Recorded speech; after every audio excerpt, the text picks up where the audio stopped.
Assalamualaikum warahmatullahi wabarakatuh. Halo teman-teman semuanya, kembali lagi bersama saya Muhammad Irfan Maulana. Nah, di video kali ini kita akan membahas topik mengenai OSI layer model. Nah, di video sebelumnya kita sudah membahas topik mengenai proses atau istilah encapsulation dan decapsulation. Nah, pembahasan kali ini tentu saja kita akan membahas model kedua atau protokol kedua, yakni OSI model, teman-teman. Nah, di sini ada konsep.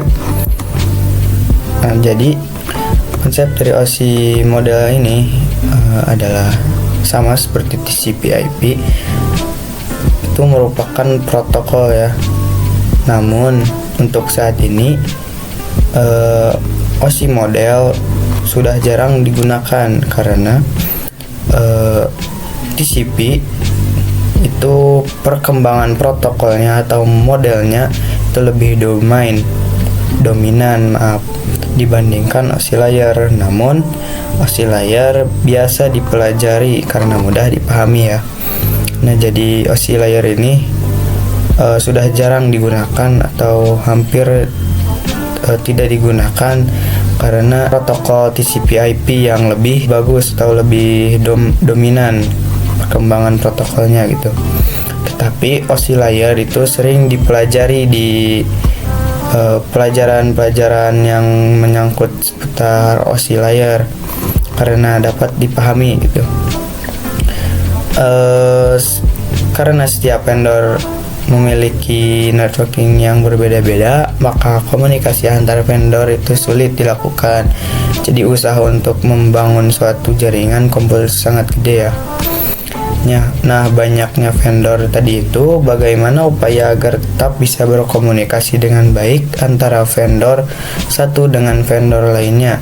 Oleh karena itu dibutuhkanlah sebuah model atau sebuah standar atau spesifikasi minimum oleh ISO atau International Organization for Standardization pada tahun 1984 yang dinamakan dengan OSI atau Open System Interconnection, atau bisa juga disebut OSI 7 layer model. Nah, OSI ini terdapat 7 model ya, berbeda dengan TCP/IP yang hanya memiliki 5 layer ya.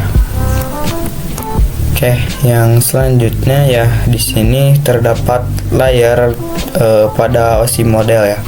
Nah, layer-layer pada OSI model ini terdapat 7 ya, tadi yang sudah saya bilang.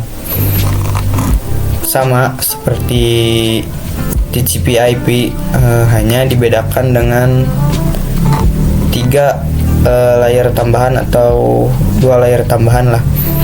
Nah, yang dimana layer tersebut dinamakan presentation dan session ya.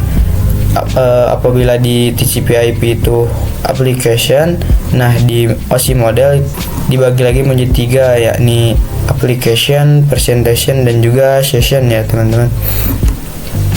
Nah, bisa kita lihat di sini ya, sama seperti TCP/IP model, urutannya itu dihitung dari bawah ya, dari physical ke data link, network, ke transport. Nah, kalau di TCP/IP model itu layer kelimanya adalah application, beda dengan OSI. Nah, OSI ini layer kelimanya yaitu session, dan keenam presentation, lalu layer terakhir atau layer 7 yakni application. Nah, untuk penamaan paketnya juga itu berbeda. Di TCP/IP kan nama paketnya kita sebut dengan segmen ya, yang dimana segmen ini terdapat pada layer transport, IP paket terdapat pada network, frame terdapat pada layer data link, dan juga bit terdapat pada physical ya. Akan tetapi di OSI model tersebut itu berbeda ya, hanya disamakan dengan physical saja, yaitu sama-sama menggunakan pemberian nama paketnya yaitu bit. Nah, untuk data link sampai application-nya itu berbeda. Bisa kita lihat di sini L2PDU atau layer 2 PDU ya. Dan selanjutnya layer 3, layer 4, layer 5, layer 6 dan layer 7 ya, teman-teman. Oke, yang selanjutnya, nah di sini ada fungsi dari model OSI atau OSI model ya, layer-layer pada OSI model ya. Nah, yang fungsi physical layer ini yaitu mengirimkan data melalui media transmisi.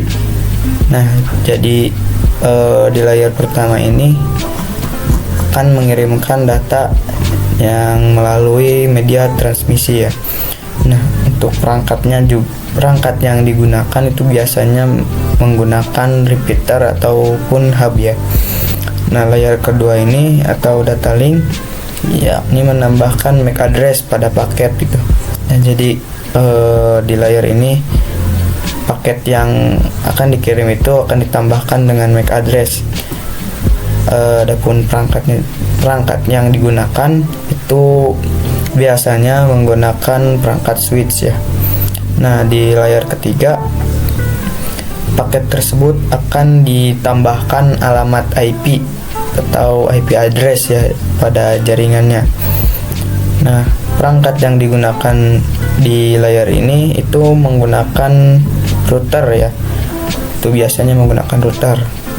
Nah, untuk di layar keempat ini atau transport layer ini, yang dimana fungsinya yaitu mengatur flow control dan mengirim ulang data jika diperlukan atau jika terjadi masalah ya. Nah, di layar kelima atau session yaitu membentuk koneksi kemudian memutuskannya ketika seluruh data telah terkirim. Nah, jadi di session ini akan membentuk sebuah koneksi ya, yang kemudian itu akan diputuskan ketika seluruh paket atau data itu telah terkirim.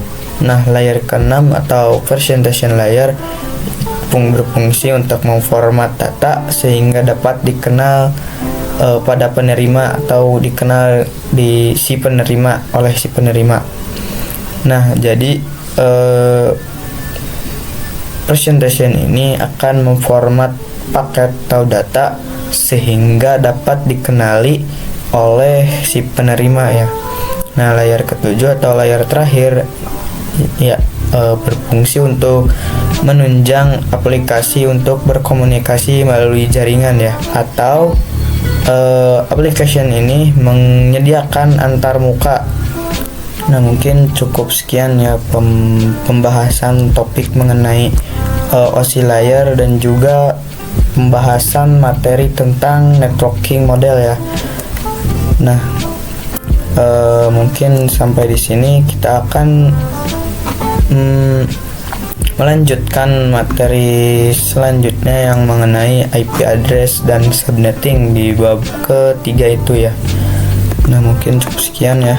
Mohon maaf bila ada kesalahan dalam menyampaikan. Terima kasih. Wassalamualaikum warahmatullahi wabarakatuh.